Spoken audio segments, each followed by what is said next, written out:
మీరు క్లాస్ గా వినండి, ఏదో వీడియో తీస్తున్నా దాని వైపు చూడండి. సార్ నమస్తే చిల్డ్రన్. మనం తరగతిలో ఏం చెప్తున్నామా? ఏ పాఠం వరకు అయింది మనకి? అందరూ ఒకసారి చెప్పకూడదు, నేను అడిగినప్పుడు ఒక్కొక్కరు మాట్లాడాలి, సరేనా? చైతన్యమూర్తులు. చైతన్యమూర్తుల పాఠంలో మనం ఎంతమంది గురించి నేర్చుకున్నాము? లైన్ గా మనకి ఆర్డర్ ఉంది కదా చైతన్యమూర్తుల్లోని. ఎంతమంది ఉన్నారు? చైతన్యమూర్తుల గురించి నేర్చుకున్నాము. ఎంతమంది గురించి నేర్చుకున్నాము? మొదటిగా ఎవరి గురించి నేర్చుకున్నాము? అందరూ గ్రూప్ గా ఆన్సర్ ఇవ్వద్దు, నేను అడిగిన వాడు మాత్రమే చెప్పండి. ఎన్ఎస్ఎస్ ప్రియా చెప్పమ్మా. ప్రియా వీర బ్రహ్మం గారు. నెక్స్ట్ ఎవరి గురించి నేర్చుకున్నాము? ఫస్ట్ నేదునూరి గంగాధరం, తర్వాత Vaddadi Papayya, fourth one Fatima Sheikh, fifth one Ragati Pandaga, sixth one తాడి. ఈరోజు మనం తరగతిలో 8వ పాఠం చెప్పుకోబోయే ముందు ముందుగా మనం ఏం చెప్పుకుంటాం? ఒక నీతి పద్యం చెప్పుకుంటాం. నీతి పద్యం చెప్తాను, అందరూ ఉంటారా మరి? చూడండి నీతి పద్యం. గంట కాలము గడిచిన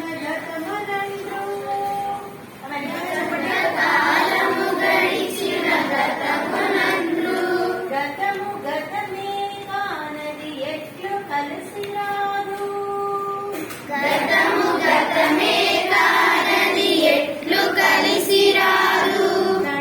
కాలము వృధాగా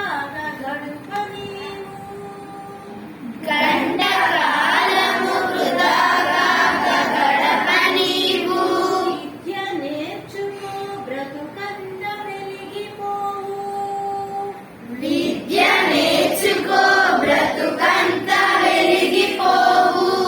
ఈ యొక్క శతకాన్ని రచించిన వారు, ఇది ఏ శతకం నుండి గ్రహింపబడిందంటే విద్యా శతకం.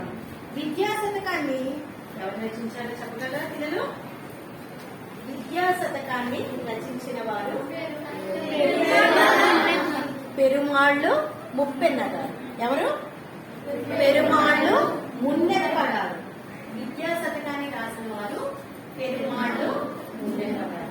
ఒకసారి నేను పద్యం చెప్తున్నాను, మళ్ళీ జాగ్రత్తగా వినండి, సరేనా పిల్లలు? గంట కాలము గడచిన గతమునందు,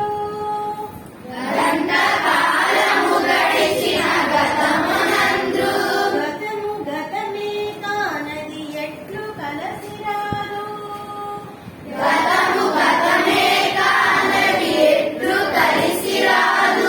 గంట కాలము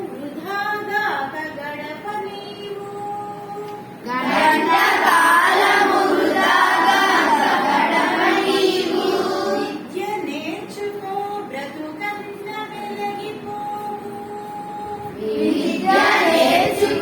బ్రతుకంత వెలిగిపోవు. గడిచిపోయిన కాలము అంటే ఏంటి? గడిచిన కాలము అంటే ఏంటి? అయిపోయిన కాలం అంటే జరిగిపోయిన కాలం. మనము గడిచిపోయిన కాలాన్ని ఏమంటారో తెలుసా? ఏమంటారు? గతం అంటారు. గడిచిన కాలం మనకు తిరిగి వస్తుందా? మనకి ఆ కాలం తిరిగి రాదు. అందువలన మన కాలం ఎలాంటిది? చాలా విలువైనది. ప్రతి క్షణం కూడా చాలా విలువైనది.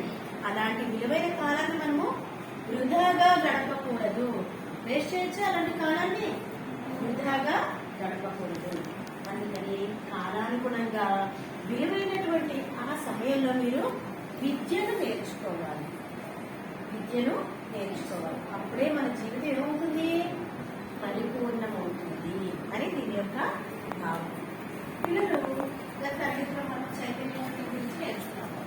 ఈ రోజు తరగతిలో చక్కని పాఠం గురించి తెలుసుకున్నాము.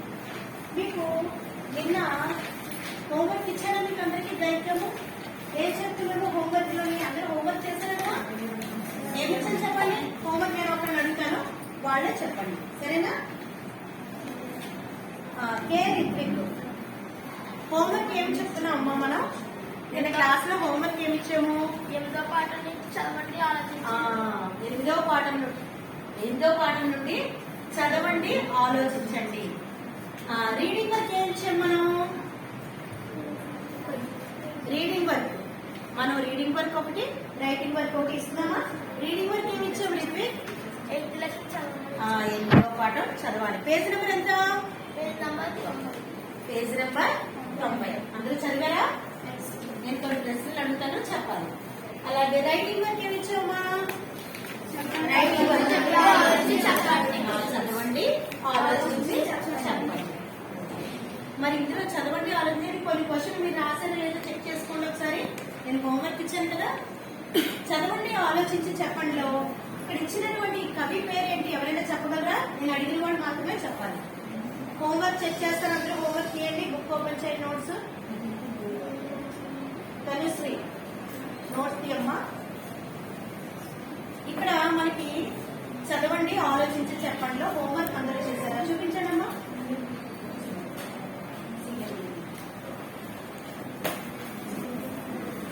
టెక్స్ట్ బుక్ లో రాసారా, నోట్స్ లో రాసారా మీరు? టెక్స్ట్ బుక్ లో చూపించండి, అందరూ టెక్స్ట్ బుక్ చూపించండి. 3 ప్రశ్నలకి జవాబులు రాసారా? పట్నాయక్ రాయలేదు. డేట్ వేయాలి అందరూ. డేట్ వేయాలి. 3 చూపించండి అందరూ. Very good. మీరమ్మా రాయలేదు, చాందిని కూడా రాయలేదు. ఒకసారి చూడండి, రాసామ్మా? Very good.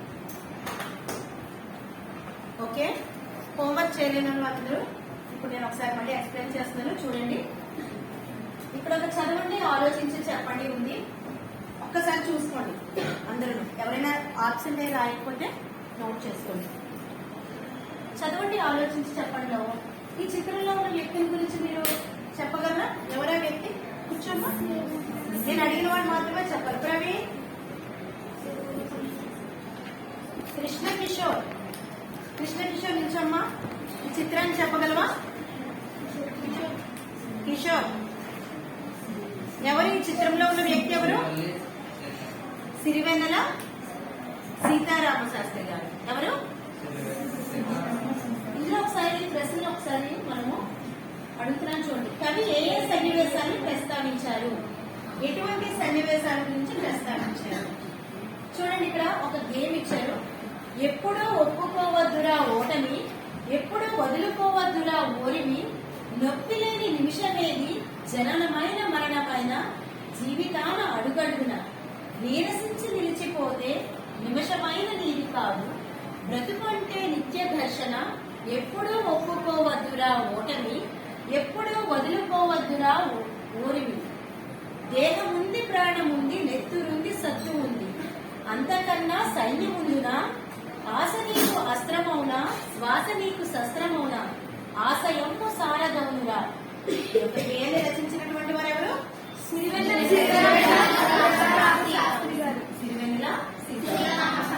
ఆ కవి ఏ సన్నివాసాల గురించి ప్రస్తావించారు చూడండి అమ్మా పిల్లలు. అక్కడ చూడండి, జననం గురించి, మరణం గురించి, అలాగే బ్రతుకు ఘర్షణల గురించి ప్రస్తావించారు. చూడండి, అక్కడ లైన్ లో ఉన్న 3 లేదు 4 ఉంది. జననం చూడండి, కనిపించిందా? జననమైన మరణమైన, జననం గురించి, మరణం గురించి, అలాగే బ్రతుకు ఘర్షణ గురించి ప్రస్తావించారు. పై గేయంలో అస్త్రశస్త్ర సారథులుగా వేటిని పేర్కొన్నారు? చూడండి, అక్కడ 3వ లైన్లో 4వ లైన్లోని అస్త్రశస్త్ర, చివరి లైన్ లో కూడా చూడండి, అస్త్రం ఎలా దేంతో పోల్చారు? ఆశ నీకు అస్త్రము. శస్త్రం దేంతో పోల్చారు? శ్వాస. శ్వాస అంటే ఏంటి? ఇవన్నీ రాశారు కదా. హోంవర్క్ చెక్ చేస్తున్నారమ్మా ఒకసారి చూడండి. ఎవరైనా రాసుకోకపోతే కంప్లీట్ చేసుకోండి. పిల్లలు ఈరోజు మనం పాఠం చెప్పుకోబోయే ముందు తరగతిలో మనం 7వ పద్యం చెప్పుకున్నాము. పలకరింపు అయింది, పద్యం చెప్పుకున్నాము. మన ఎజెండా చూడండి, ఇక్కడ ఆర్డర్లో ఉంది. పలకరింపు, పద్యం అయింది, పునర్విమర్శ. మనం తరగతిలో మనం చైతన్యమూర్తుల గురించి చెప్పుకున్నాము. ఈరోజు మనము పాఠం గురించి చెప్పుకోబోయే ముందు మిమ్మల్ని కొన్ని మీరు మీ అమ్మమ్మ గారి ఊరు వెళ్ళడానికి భరత్ పవన్ గారు మౌళి మనోహర్ మీ అమ్మమ్మ గారి ఊరు వెళ్ళడానికి ఆ ఊరికి వెళ్ళడానికి నువ్వు ఎలా వెళ్తావు? ఏ విధంగా వెళ్తావు? బస్సులో వెళ్తావు. బస్సులో వెళ్ళడాన్ని ఏమంటారు? ప్రయాణం. నేను అడిగిన వాళ్ళు మాత్రమే మాట్లాడాను. ప్రయాణం. Okay, very good. ఉస్మాన్, బస్సులో వెళ్ళేటప్పుడు బస్సులో కాకుండా ఇంకే విధంగా ప్రయాణం చేస్తావు? మీ తాతగారు ఉంటుంది, బస్ దిగి డైరెక్ట్ వాళ్ళ ఇంట్లో వెళ్ళిపోతావా? ఇంకా ఎలా వెళ్తావా? ఆటోలో వెళ్తావు. Very good, very good. మనము రోడ్డు తిన్నగా వెళ్ళిన తర్వాత నాగప్రవీణ్ స్టాండప్, మీ అమ్మమ్మ గారి ఇంటికి కానీ లేదా మీ మామయ్య గారి ఇంటికి కానీ సెలవుకి వెళ్తున్నాం. తిన్నగా వెళ్ళిన తర్వాత రైట్ సైడ్ ఎడం చేతి వైపు కానీ కుడి చేతి వైపు కానీ వెళ్ళడానికి ఏమంటారు? ఏం తిరిగేమంటారు? ఎడం చేతి వైపు కానీ కుడి వైపు కానీ వెళ్ళడానికి ఏమంటారు? మలుపు. వెరీ గుడ్, బాగా చెప్పారు. మలుపుని ఇంకో పదంతో ఏమైనా చెప్పగలరా ఎవరైనా? మలుపుకి ఇంకో పదం ఏ కీర్తి. ఇప్పుడు మీరు ఇలా స్ట్రైట్ గా వెళ్ళి పక్కకి తిరగడానికి మలుపు అంటారు. ఇంకో పదం ఏమైనా చెప్పగలవా? ఏంటి? మనం ఈరోజు మలుపు తిరగడం మన జీవితంలోనే కాకుండా మన ప్రయాణం చేస్తున్నప్పుడే కాకుండా మన జీవితంలో కూడా బోల్డ్ మలుపులు ఉంటాయి.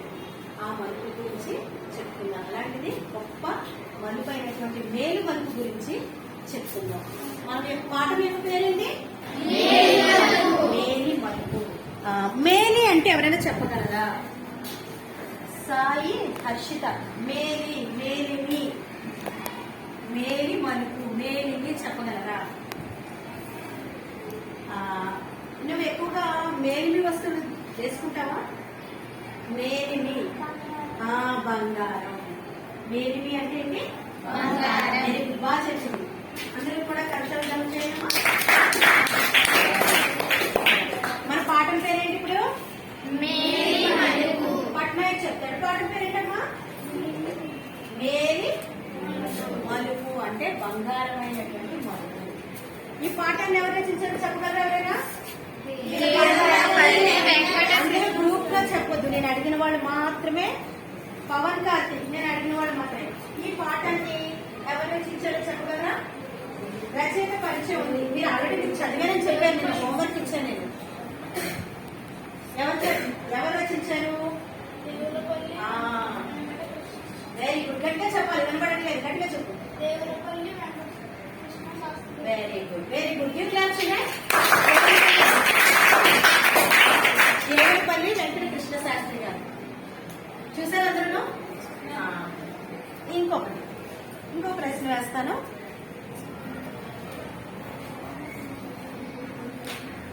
పాఠం యొక్క ఉద్దేశం ఎవరైనా చెప్పగలరా? నిన్న చదివారు కదా మీరు. ఉద్దేశం ఎవరు చెప్తారు? నేను అడిగిన వాళ్ళు చూడండి. ఎల్ రిషి ఉద్దేశం చూసి పాఠంలో చూడండి. పాఠం యొక్క ఉద్దేశం ఉంది. ఏముంది చూడండి ఉద్దేశం. గట్టిగా. జీవితంలో మనకు దూరమైన బాధకరమైన సంఘటన అయినా సంతోషకరమైన సంఘటన అయినా స్వీకరించడానికి సిద్ధంగా ఉండాలని జీవితంలో ఆత్మవిశ్వాసంతో ముందడుగు వేయాలని గొప్ప ప్రయత్నాలు చేస్తాం. ఒడిదుడుకులను అధిగమిస్తూ మనల్ని మనం ఉన్నంతగా తీర్చిదిద్దుకోవాలని తెలపడమే ఈ పాఠం ఉద్దేశం. Very good.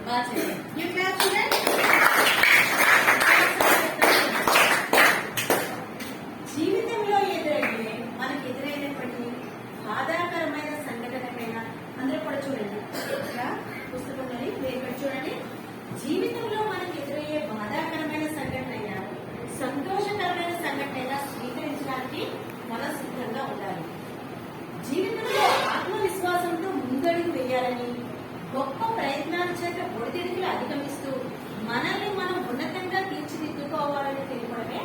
పాఠం యొక్క ఉద్దేశం. అంటే ఏంటి తెలుసా పిల్లలు, మనకి ప్రతిరోజు అన్ని సుఖాలే వచ్చేవి, ప్రతిరోజు అన్ని కష్టాలే వచ్చేవి. ఏది వచ్చినా సరే మనము అధిగమిస్తూ ముందుకు వెళ్ళాలి. ఫర్ ఎగ్జాంపుల్ మీరు ఉన్నారు, మీ వయసులో మీకు అమ్మ గట్టిగా కోపడింది అనుకోండి, చాలా కోపం ఆ రోజంతా ఏడుస్తూనే ఉంటారు. అమ్మ నన్నే చెప్పింది, తమ్ముడు ఏమనట్లేదు, అనేది ఏమనట్లేదు అంటే ఆ రోజు బాధపడిపోయి స్కూల్కి వచ్చి ఏడ్చేస్తూ ఉంటారు. అక్కడ బాధ అనిపించింది దాన్ని అమ్మ ఎందుకు నన్ను తిట్టింది, మరి ఎందుకు ఇలా ఉన్నాము, చదవలేదనే కదా అమ్మ తిట్టింది అని మీరు ఆలోచించుకొని ఆ ప్రాబ్లమ్ సాల్వ్ చేసుకోండి. అలాగే సుఖాలు వస్తాయి, మీకు బర్త్డే అవుతుంది, మీకు పుట్టినరోజుకి మంచి మంచి డ్రెస్లు అవి కొంటారు, హ్యాపీగా ఉంచుతారు, అది మీకు సుఖం. అది కూడా మీరు ఆనందంగా ఎలా తీసుకుంటారో కష్టాన్ని కూడా అలాగే తీసుకోవాలి. ఈ వయసులో ఎలా కావాలి, ఇంకా ఎదిగే కొద్ది కూడా జీవితంలో అనేక కష్టాలు నష్టాలు ఎదురవుతుంటాయి. ఫర్ ఎగ్జాంపుల్ మనకి రాత్రి చూడండి చాలా చీకటిగా ఉంటుంది, చీకటిగా ఉంటే బ్లైండ్ వస్తుంది కదా, మళ్ళీ ఉదయం వెలుతురు వస్తుంది, ఆనందంగా ఉంటుందా? అలాగే జీవితంలో కూడా ఎన్నో కష్టాలు సుఖాలు ఉంటాయి. మనం ఈరోజు పాఠం పేరు చెప్పుకున్నాం కదా, డైలీ మనము నెక్స్ట్ ఈ పాఠంలో మనం ఏమేమి నేర్చుకుంటామంటే పాఠం యొక్క ప్రక్రియ, ఇతివృత్తము, రచయిత గారి గురించి, అలాగే ఈ పాఠం యొక్క సారాంశం మొత్తం చెప్పుకుంటాం. అర్థమైందా పిల్లలు? పాఠం యొక్క ప్రక్రియ ఎవరైనా చెప్పగలరా? మన టెక్స్ట్ బుక్ లో నాగేంద్ర స్టాండర్డ్ నాగేంద్ర ఏంటమ్మా పాఠం యొక్క ప్రక్రియ? పాఠం యొక్క ప్రక్రియ కథ. Very good. పాఠం యొక్క ప్రక్రియ ఏంటమ్మా? కథ. చాందిని ఇతివృత్తం చెప్పమ్మా. పాఠం యొక్క ఇతివృత్తం, పాఠం యొక్క ప్రక్రియ ఏంటమ్మా? కథ. ఇతివృత్తం ఏంటమ్మా? ఇతివృత్తం ఆత్మస్థైర్యం. ఆత్మస్థైర్యం అంటే ఎవరు చెప్పగలరా? గుండె ధైర్యం. Very good. ఆత్మస్థైర్యం అంటే మన మీద మనకి నమ్మకం ఉండడం, సెల్ఫ్ కాన్ఫిడెన్స్ అంటారు కదా, సెల్ఫ్ కాన్ఫిడెన్స్. మన మీద మనకి నమ్మకం, నేను ఈ పని చెయ్యగలను, కష్టమైన నేను ఈ పని చెయ్యగలను అని మన మీద మనకి నమ్మకం ఉండడం. ఓకే, పాఠం యొక్క ప్రక్రియ గురించి తెలుసుకున్నారు, అలాగే ఇతివృత్తం గురించి తెలుసుకున్నారు. రచయిత పరిచయము. పాఠం యొక్క రచయిత ఎవరమ్మా? మనకి పాఠం యొక్క నేను అడిగిన వాళ్ళు మాత్రమే చెప్పాలి. మీరు ఆల్రెడీ చదివారు కదా. ఎల్ రిషి, స్టాండర్డ్ రిషి. పాఠం యొక్క రచయిత ఎవరు? దేవులపల్లి వెంకటకృష్ణ. Very good. ఎవరమ్మా?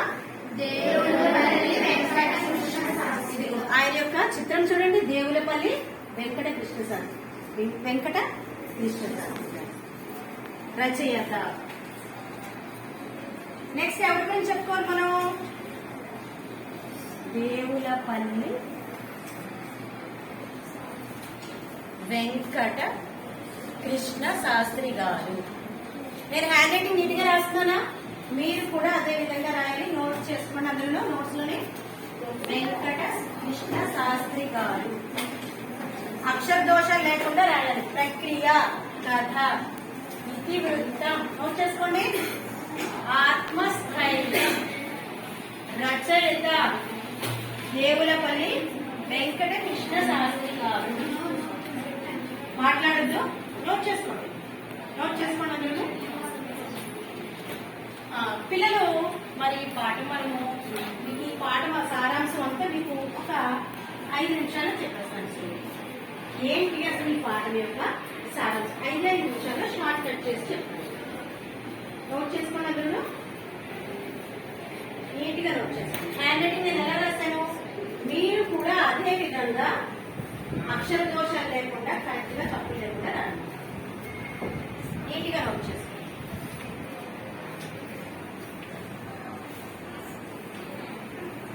ఓకేనా చిల్డ్రన్?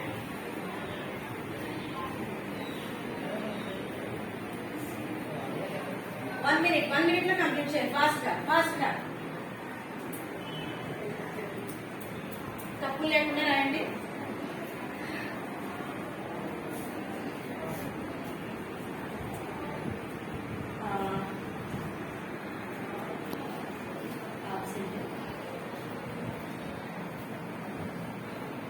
సాత్విక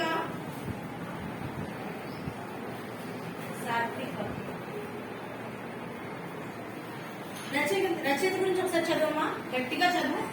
దేవులపల్లి వెంకట శ్రీకృష్ణ శాస్త్రి తూర్పు గోదావరి జిల్లా చంద్రపల్లి గ్రామంలో జన్మించారు.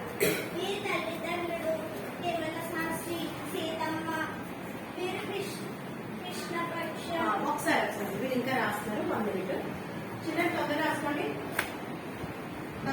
తను చదువుతుంది. ఒకసారి ఎక్కడైనా అక్షర దోషాలు ఉన్నాయేమో అబ్జర్వ్ చేయండి. ఒకసారి పరిశీలించండి. అమ్మ చదువు. పూర్వశి. గట్టిగా చదువు, మరి చదువు.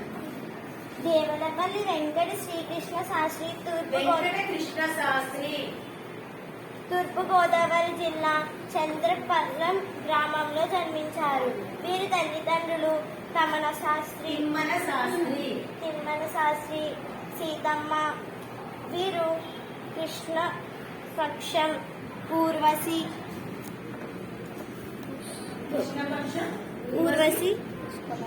పుష్పలాభికలు.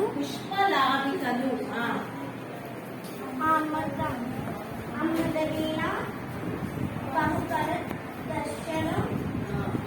కృష్ణ శాస్త్రి. ఒకసారి కృష్ణ శాస్త్రి, వ్యాసవాణి. కూర్చోండి. మన అసలు గట్టిగా చదవమ్మా. మొదటి నుంచి దేవులపల్లి వెంకటకృష్ణ శాస్త్రి గారి గురించి చదువు. దేవులపల్లి వెంకటకృష్ణ శాస్త్రి తూర్పు గోదావరి జిల్లా చంద్రపాలెం గ్రామంలో జన్మించారు. వీరి తల్లిదండ్రులు తిమ్మన శాస్త్రి, సీతమ్మ.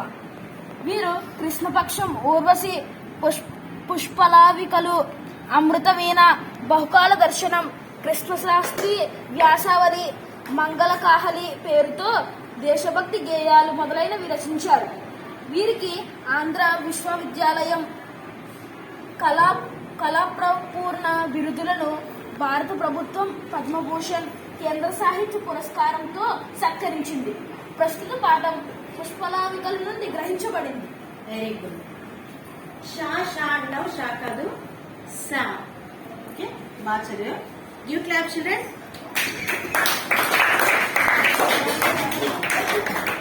నేను కొన్ని ప్రశ్నలు వేస్తాను, చెప్పగలరా పిల్లలు? దేవులపల్లి వెంకటకృష్ణ శాస్త్రి గారు ఏ గ్రామంలో జన్మించారు? అడిగిన వాళ్ళు మాత్రమే. వర్షిని చెప్పనమ్మా. ఎప్పుడు ఎక్కడ జన్మించారు ఆయన? దేవులపల్లి వెంకటకృష్ణ శాస్త్రి గారు చంద్రపల్లె కాదు, చంద్రపాలెం. చంద్రపాలెం అనే గ్రామంలో జన్మించారు. మరొక ప్రశ్న, మనకి ప్రస్తుత పాఠం దేని నుండి గ్రహింపబడింది? ప్రస్తుత పాఠం ప్రవీణ్ చెప్తాడు. ప్రస్తుత పాఠం దేని నుండి గ్రహింపబడింది? పుష్పలావికలు ఆయన రాసినటువంటి పుస్తకం పేరు. అందు నుంచి తీసుకోబడిందే మనకి ఈ వేరు. మరి ఈ పాఠం యొక్క సారాంశం మొత్తం 10 నిమిషాలు చెప్పాను కదా. చూడండి, ఈ పాఠము కాశీ మజిలీ కథ నుంచి తీసుకోబడింది. అంటే మన జీవితంలో చెప్పాను కదా ఇందాక, ఎన్నో ఒడిదుడుకులు ఉంటాయి. ఆ ఒడిదుడుకులన్నింటినీ మీరు ఆడుతున్నప్పుడు ఒక ఆట చూసారా? వైకుంఠపాడి విన్నారా? పాట వైకుంఠపాడి ఆట. వైకుంఠపాడి చూసారమ్మా? ఇక్కడ ఉంది చూడండి. ఇక్కడ పరమపద సోపాన పఠము, పరమపద సోపాన పఠము అని ఉంటుంది. చూడండి, అష్టాచమ్మ ఆడతారా మీరు? అష్టాచమ్మ ఆడతారా? అలాగే ఇండోర్ గేమ్స్ లో ఇది కూడా వైకుంఠపాడి కూడా ఒక ఆట. ఈ వైకుంఠపాడిలోని చూడండి ఒకసారి డిజైన్. ఫస్ట్ డిజైన్ వైకుంఠపాడి ఆటలోని పాములు ఉంటాయి, నిచ్చెనలు ఉంటాయి. ఎప్పుడైనా ఆడుకున్నారు మీరు వైకుంఠపాడి ఆట? పాము 2, 3 చూడండి, ఇక్కడ నిచ్చెనలు, పాములు ఉంటాయి. ఒక్కొక్కసారి మనము వేసిన నట్టిన దాన్ని బట్టి అక్షరాలు వచ్చిందని 1, 2, 3 నెంబర్స్ వస్తాయా? తక్కువ టైంలోనే నిచ్చెనలు ఉంటాయి, అలాగే పాములు కూడా ఉంటాయి. చూడండి, ఇటువైపు చూడండి. అయితే మనకి జీవితంలోని పాములు వచ్చినాయంటే మళ్ళీ మనం ఎక్కడున్నామో అదే స్థితికి వచ్చేస్తాం, కష్టాలతో సమానం. అలాగే నిచ్చెనలు అంటే మనం సాధించినటువంటి విజయాలతో సమానం. మన జీవితంలో ఎన్ని ఒడిదుడుకులు వచ్చినా వాటిని మనం సమర్థవంతంగా ఎదుర్కొంటూ ముందుకు వెళ్ళాలన్నదే ఈ పాఠం యొక్క ఉద్దేశం. ఈ పాఠంలో ఒక కథ మనకి చెప్పబడింది. మన పాఠం యొక్క ప్రక్రియ కథ కదా. కథ ఏంటంటే, ఒక ఊర్లోని ఒక యువకుడు ఉంటాడు. ఆ యువకుడు అమ్మ జాగ్రత్త బాగా కూర్చో. ఆ యువకుడు తను ఏంటంటే ఏ పని చేయమాట, ఏ పని చేయకుండా ఎక్కడైనా అందరినీ అడిగి తినేస్తూ ఉంటాడు. ఎంత దొరికితే అంత తింటాడు. తను ఏ పని చేయకుండా తను పడుకోవాలన్నప్పుడు పడుకుంటాడు. ఏమీ కష్టపడడు. అయితే ఒకసారి ఏమవుతుందంటే, తను ఇదంతా అబ్బా ఎప్పుడు ఇలాగే బోర్ కొట్టేస్తుంది, లైఫ్ అంతా జీవితం అంతా బోర్ కొడుతుంది కదా అని చెప్పి ఏం చేస్తాడు ఆ యువకుడు, ఒకరోజు వాడికి కొన్ని రోజులకు బాగా విసుకొచ్చేసి అలా ఈ ప్లేస్ బాగోలేదు, ఇంకా అలా వెళ్ళిపోవచ్చు అని చెప్పి అడవి మార్గం గుండా వెళ్తాడు. వెళ్తూ ఉంటుంటే తనకి దారిలోని నడిచాక బాగా అలసట వచ్చేసిన తర్వాత ఆయన ఒక దగ్గర ఒక అడవిలోనే ఒక చెట్టు కింద పడుకుంటాడు. నిద్ర వచ్చేస్తుంది వాడు. అక్కడ దొరికినటువంటి పళ్ళు ఉంటాయి కదా, కోసుకొని తినేసి పడుకుంటాడు. పడుకున్న తర్వాత బాగా నిద్ర పట్టేస్తుంది. బాగా అలసి వచ్చాడు కదా. ఎవరు అలసిపోయి ఉన్నారు? యువకుడు. చెప్పాలి, ఎవరు అలసిపోయి ఉన్నారు? యువకుడు ఇప్పుడు అలసిపోయి తనకి దొరికి ఆహారంగా ఏం తిన్నాడు? అక్కడ దొరికినటువంటి పళ్ళు తిని నిద్ర వచ్చింది, పడుకుంటాడు. పొద్దున పిచ్చుకల సౌండ్లు, సూర్యోదయము, ఇవన్నీ ఆ పక్షుల సౌండ్లు వినపడడంతో మెలకు వచ్చింది మాట యువకుడికి. మెలకు వస్తే ఇలా కళ్ళు నిలుపుకుంటే ఇలా చూస్తున్నాను, చూడలేకపోతున్నాను, నిద్ర వచ్చేస్తుంది. ఇల్లు నిలుపుకుంటే ఏంటి ఉన్నాను, ఓహో నేను అడవిలో ఉన్నానా అనుకున్నాడు. తనకి ఎదురుగుండా ఆ యువకుడికి ఎదురుగుండా గొప్ప పరివారంతో రాజుబండ్లు, పెద్ద ఏనుగు ఒక పూలదండ పట్టుకొని వస్తుంది. వస్తే వీడికి అర్థం కాదు, నేను ఇంకా కళ్ళ ఉన్నానేమో అనుకుంటాడు ఆడవాడు, పిచ్చిగా అనుకుంటాడు. ఆ కళ్ళ ఉన్నానేమో అంటే వీళ్ళు నిలుపుకుంటే ఏంటోలా జరుగుతుంది అనుకుంటాడు. కానీ ఒక ఏనుగు వచ్చి తనకి దండ వేస్తుంది. ఒకసారి నేను షాక్ చెందుతాడు, ఏంటి నాకు ఏనుగు వచ్చి దండ వేస్తుంది, చూడండి పిక్చర్లోని ఏనుగు వచ్చి నాకు దండ వేస్తుంది అని అనుకుంటాడు. చుట్టూ రాజ పరివారం ఉంటారు, చరిత్రలు, భటులు, అలాగే సైన్యాధికారి, మంత్రులు, వీళ్ళందరూ ఉంటారన్నమాట. తిరిగి తీసి వచ్చి దండ వేస్తే వాళ్ళందరూ మహారాజ్ కి జై, మహారాజ్ కి జై, మహారాజ్ కి జై అంటారు. వీడికి అర్థం కాదు, ఒక్కసారి షాక్ అవుతాడు. ఏనుగు తీసుకొని తను అంబారి మీద ఎక్కించుకొని తన మీద ఎక్కించుకొని ఊరేగించి వాళ్ళ రాజ్యాన్ని తీసుకెళ్తారు. రాజ్యాన్ని తీసుకెళ్లి యువకుడు కదా ఒక అందమైన రాణినిచ్చి పెళ్లి చేస్తారు. వీడు షాక్ అయిపోతాడు, ఏంటి అడుక్కునేవాడు, వాడు ఏ పని చేసేవాడు కాదు, కష్టపడేవాడు కాదు, అలాంటి వాడికి ఒక్కసారి రాజ్యం వచ్చి రాజు చేస్తారు. ఏంటి నా పరిస్థితి ఏంటి, ఇలాగా బంగారు మనకు తిరిగింది, ఏం జరిగింది అని అడుగుతాడు అనమాట యువకుడు. ఎవరిని? మంత్రిని అడుగుతాడు. అప్పుడు రాజా, యువరాజు వారా, మీరు మా యొక్క రాజ్యంలో ఏంటంటే మాకు కొన్ని నియమాలు ఉన్నాయి. మా రాజుగారికి వంశస్థులు ఎవరు లేరు, మా రాజుగారి ముసలిబాయిస్ వచ్చి చనిపోయారు, ఆయన కుమారులు ఎవరు లేరు. మా రాజ్యం ప్రకారం ఈ ఏనుగు ఎవరికైతే ఎంత దూరమైనా వెళ్ళి ఆ ఏనుగు ఎవరికైతే మెడలో దండ వేస్తుందో వాళ్ళే రాజకుమారులు. అందువల్ల అలా వెళ్ళగా మీరు కనిపించారు, ఇప్పుడు మీరు మా రాజ్యానికి రాజు మీరే. షాక్ మాట అందరికీ, అంతే కదా. అంటే ఎవరి జీవితం ఏ విధంగా మరుగుతుందో మనం చెప్పలేము. అది మన ఈ పాఠం యొక్క సారాంశం, వేరే మొదటి పాఠం యొక్క సారాంశం. అంటే ఏంటి చూడండి, అడుగుతున్న ఒక బిచ్చగాడు, ఒక యువకుడు, ఏమీ పని చేయలేని యువకుడు ఎలా మారాడు? ఒక రాజు కింద. అదృష్టం అతనికి ఎలా కలిసి వచ్చిందా చూడండి. చాలా మంది కూడా లాంటి తగ్గుతుంది సడన్ గా, అప్పటి వరకు వాళ్ళు పేదరికం అనిపిస్తూ ఉంటారు. వాళ్ళకి ఏదో ఒకటి కలిసి వచ్చింది అనుకోండి, వాళ్ళకి ఏదో చిన్న భూమి ఉందనుకోండి, అది ఏదో అదృష్టవశాత్తు దాని రేటు బాగా పెరిగిపోయి కొన్ని కోట్లు వచ్చింది అనుకోండి, ఒకసారి వాళ్ళు ఏమవుతారు? భిక్షాధికారిగా ఉన్న వాళ్ళు ఏమవుతారు? లక్షాధికారిగా మారిపోతూ ఉంటారు. అదే జీవితంలో మేలు మలుపు తిరగడం అనేసి దీని పాఠం యొక్క సారాంశం. నేను షార్ట్ కట్ లో చెప్పాను. పిల్లలు మనం ముగించేసే ముందు ఒక 4-5 క్వశ్చన్లు అడుగుతాను. నేను ఎవరంటే వాళ్ళకి టక్కటక్క చెప్పాలి. ఓకే, పాఠం యొక్క ప్రక్రియ ఏంటమ్మా? పట్నాయక్, పాఠం యొక్క ప్రక్రియ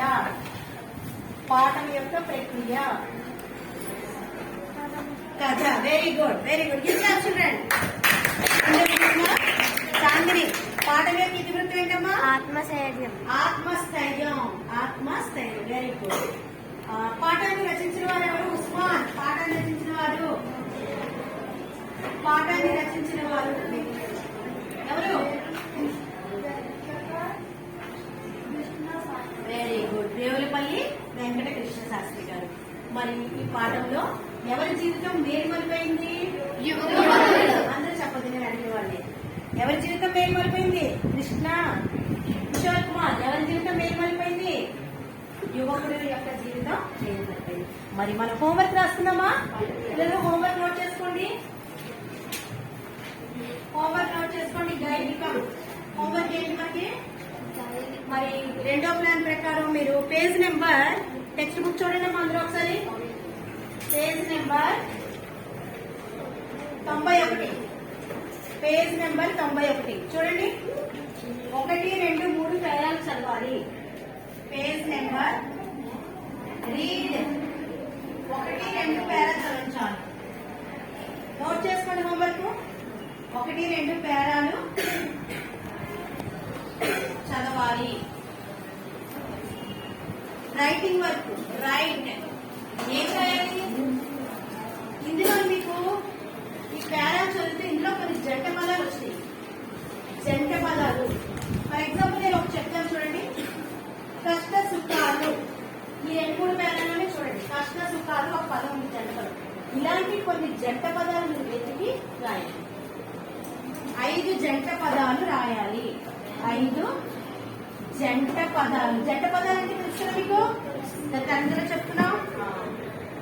5 జంట పదాలు రాయాలి. రాయండి. అందరు నోట్ చేసుకోండమ్మా. అందరూ హోంవర్క్ నోట్ చేసుకోండి. అందరూ ఫాస్ట్ గా. టైం అయిపోతుంది.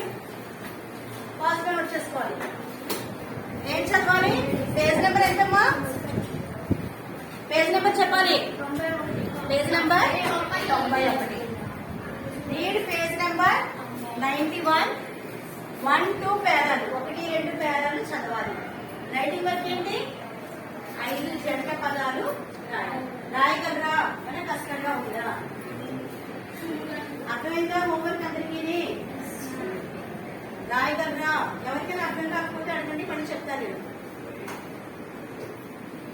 ఫాస్ట్ నోట్ చేసుకోండి.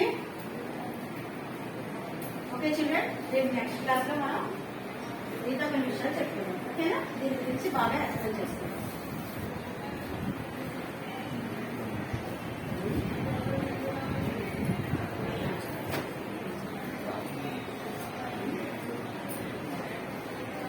మనం ఈ తరగతిలో ఈరోజు పాఠంలో మనం పాఠం యొక్క శీర్షిక ప్రకటన, పాఠం పేరు తెలుసుకున్నాం. అలాగే చిన్న చూడండి, పాఠం యొక్క ప్రక్రియ తెలుసుకున్నాం. అలాగే ఇతివృత్తం, రచయిత గురించి తెలుసుకున్నాం. అలాగే పాఠం యొక్క మొత్తం సారాంశాన్ని ఒక 5 నిమిషాల్లో తెలుసుకున్నాం. అంతేనా? అలాగే అందులో యొక్క కఠిన పదాల గురించి, జంట పదాల గురించి మీరు తెలుసుకుని రాయండి.